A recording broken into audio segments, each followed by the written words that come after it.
It was a different kind of Passover meal, to say the least. I remember when I sat down, Philip leaned next to me and he said, "Hey, Thomas, I feel like tonight's going to be special." I leaned back next to him and I said, "I doubt it."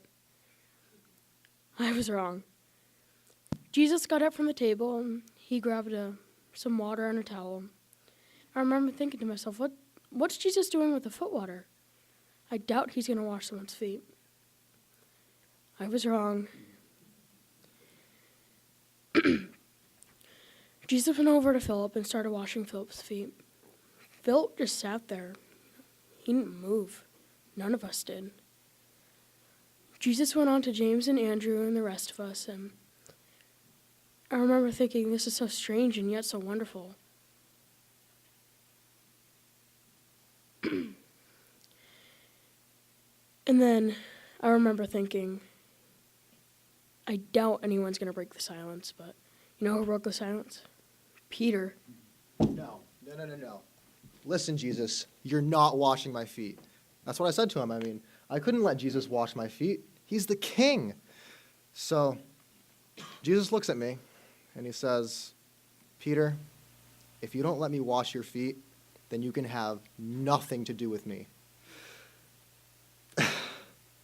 So I was like, "Okay, Jesus, you can wash my hands, you can wash my feet, you can wash my whole body if you have to. Do what you got to do." And Jesus is like, "No, Peter, your feet will be fine." So I let him do it. And while he was washing our feet, it taught us servanthood.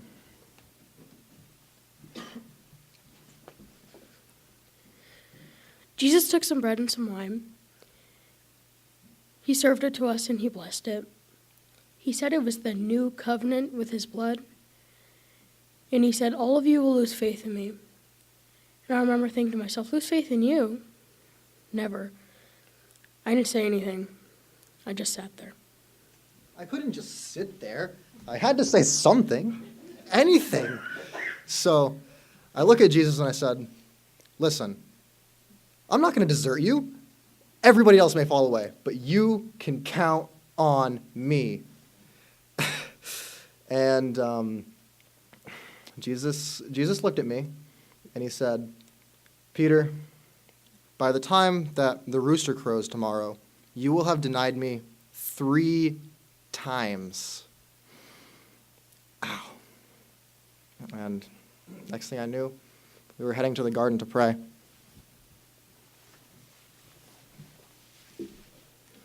Once we got to the garden, Jesus asked Peter, James, and myself to go a little farther with him and pray, and we did. Well, we tried. We kept falling asleep, and Jesus had to keep waking us up. Remember, there was this one time he said, "The spirit is willing, but the flesh is weak." That's true. It's all a blur. And to think this all got started because of Judas. Did you really think what he was doing was right? There he is, the one praying by himself. He is the one you want. Now the others, they'll try to come up and create some scene. But the one that he kissed on the cheek, he's the one you want. Now 30 pieces of silver for this, right? 30 pieces, that's what we agreed upon. Now forget about the rest. The one that he kissed on the cheek, he's the one you want. A kiss? Judas betrays Jesus with a kiss of a friend? Then it got crazy. Peter grabbed a sword, and he cuts this guy's ear off. But Jesus just picked the guy's ear up and put it back on his head as if nothing had happened. But that's when they took him. Really, I'd love to tell you that we all fought for him, but we didn't. Everyone ran. I ran. I'm so ashamed.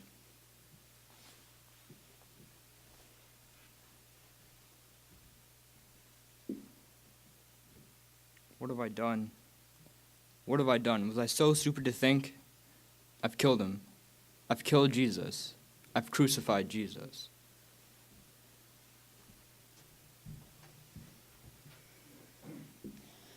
I remember there was a crowd when they condemned Jesus to death. I mean, everybody was there. Men, women, children. They were all there. It was hard to see, hard to even hear over the deafening roar surrounding me. As I strained my eyes to see over the crowd, there was a sudden silence that almost felt louder than all of the talking had been. I was in the back, so I barely heard one voice say, "Do we give you Barabbas?" I knew of Barabbas. He was a revolutionary, if one could even call him that. He just liked to try to start uprisings against Pilate. And then I heard Pilate say, "Or do we give you Jesus, who is called Messiah?" Him, I remember thinking. Jesus of Nazareth? But how? I knew this man, knew he couldn't have done anything wrong. He was a rabbi, and yes, the religious leaders hated him, but he couldn't have harmed a fly. And yet, just as I began thinking that, there was another deafening uproar stirring around me. "Barabbas! Barabbas!" Everybody was shouting his name. And the religious leaders, they were just egging the crowd on, and the voices were blending together until there was only the sound of that one word. Only the sound of those 3 syllables. "Barabbas! Barabbas! Set him free!" Jesus of Nazareth, I remember thinking. Set him free. But the words caught and died in my throat. My one voice could not have been heard over the hundreds surrounding me. And so they took him away. That teacher, that preacher. And the guilty man was released to us.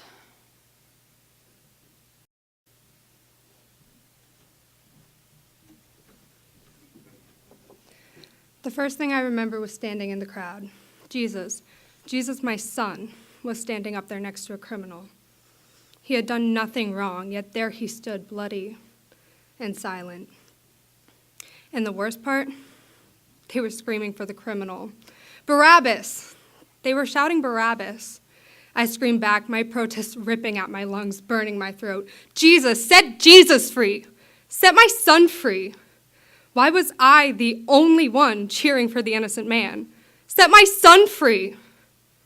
What were they doing?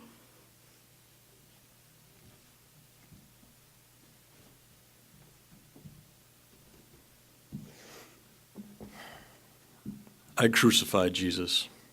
It's what the crowd wanted. It's what they got.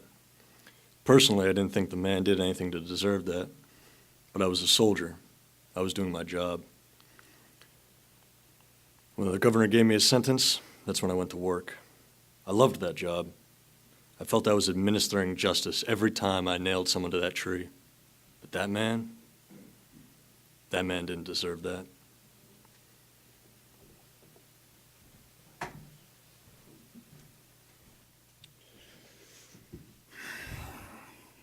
Didn't make any sense. I mean, there I was.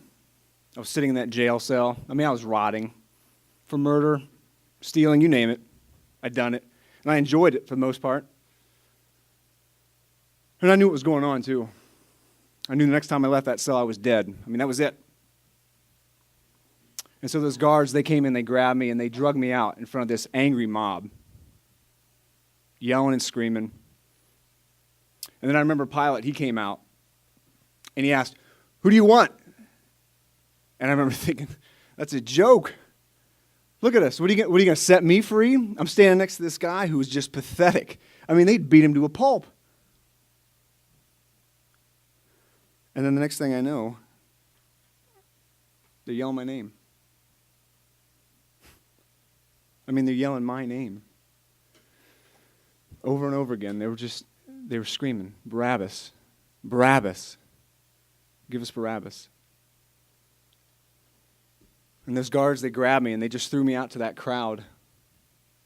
And I didn't know what to do. I mean, there I was condemned for crimes I had committed.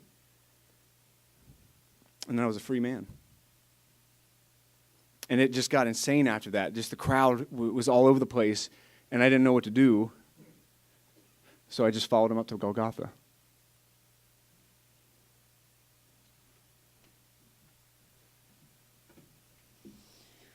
Next thing I knew, there was another crowd. Everybody was gathered around one man like chicks to their mothers. I couldn't even recognize him.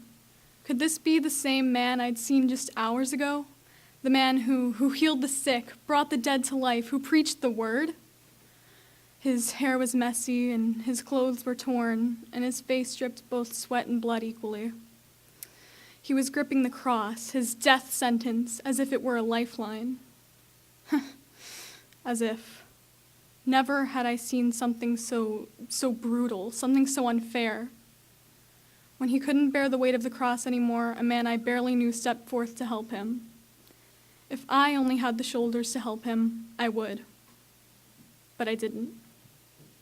And so they walked like that all the way to Golgotha, the hill of the skull, the hill of his death.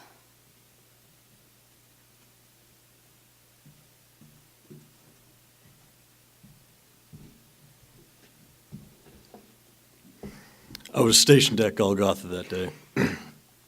We just finished raising the second criminal by the time they brought him to me. I'll never forget how he looked. He was beaten, whipped, spit on. What little clothes that were left on him, we stripped off and threw him down on the cross. He was barely recognizable as a man.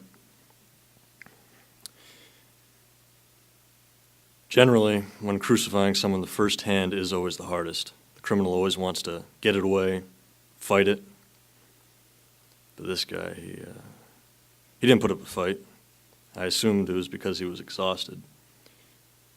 As an executioner, I've been called every name in the book, yelled at and pleaded with, but I wasn't prepared for this. He looked at us, looked at me, and he said, "Father, forgive them, for they know not what they do." He forgave me.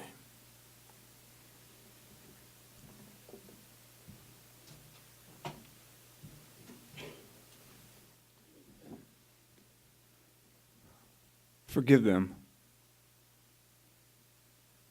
I remember him saying, "Forgive them." And I remember thinking, who is this guy? And I'm looking up at him and I'm thinking, this guy is hanging there dying my death. I mean, he's being crucified in my place. And I just remember looking up at him hanging there, and he took this deep, agonizing breath and said, "It is finished." And then he died.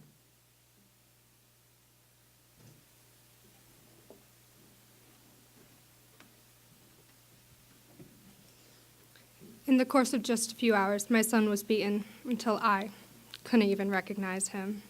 There he was, the child I had held in my arms, the child I watched grow into a teacher of the Lord. He had done no wrong, yet he was stretched on a piece of wood, limp, exhausted. My innocent, beautiful son, covered in a layer of blood and sweat, hung there until he died.